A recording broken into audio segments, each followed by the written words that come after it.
Hi നമസ്കാരം, ഞാൻ ഇതാരാധ. കുറച്ച് പേർക്കൊക്കെ അറിയാമെന്ന് വിചാരിക്കണ കുറച്ച് സിനിമകളും ഷോർട്ട് ഫിലിമൊക്കെ ആയിട്ട് പോണ്. ഈ കഴിഞ്ഞ വർഷം ജാനകി എന്നൊരു ഫിലിമിൽ ജോണിയേട്ടൻ്റെ ഭാര്യയായിട്ട് അഭിനയിക്കാനൊരു ഭാഗ്യം ഉണ്ടായി.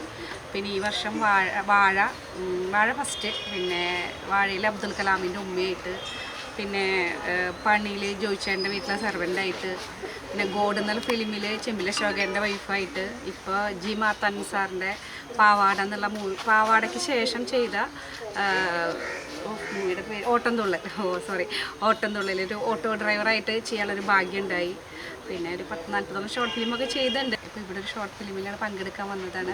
ഫൈസൽ പാവർത്തിയുടെ പ്രാർത്ഥന നാടകം എന്നുള്ള ഷോർട്ട് ഫിലിമിൻ്റെ ഒരു ഭാഗമാകാൻ പറ്റിയതിൽ ഒരുപാട് സന്തോഷം. ഓരോ സിനിമയിൽ നമുക്ക് പുതിയ അനുഭവങ്ങളല്ലേ, അപ്പം അങ്ങനെ ഒരു ഷോർട്ട് ഫിലിമിൻ്റെ ഭാഗമാണ്.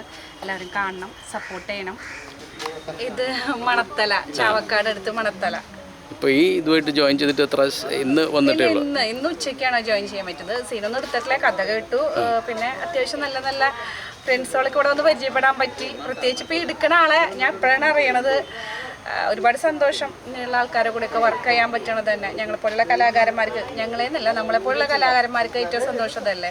നല്ല സൗഹൃദങ്ങൾ, നല്ല യാത്രകൾ, പുതിയ ബന്ധങ്ങൾ. ആർക്കൊരു സിനിമ കിട്ടിയിട്ട് അത് തൽക്കാലം ഒഴിവാക്കിയിട്ട് ഫൈസലിൻ്റെ ഇതിൽ വന്ന് നിങ്ങളതല്ല മറ്റേ കുട്ടിയാണ്?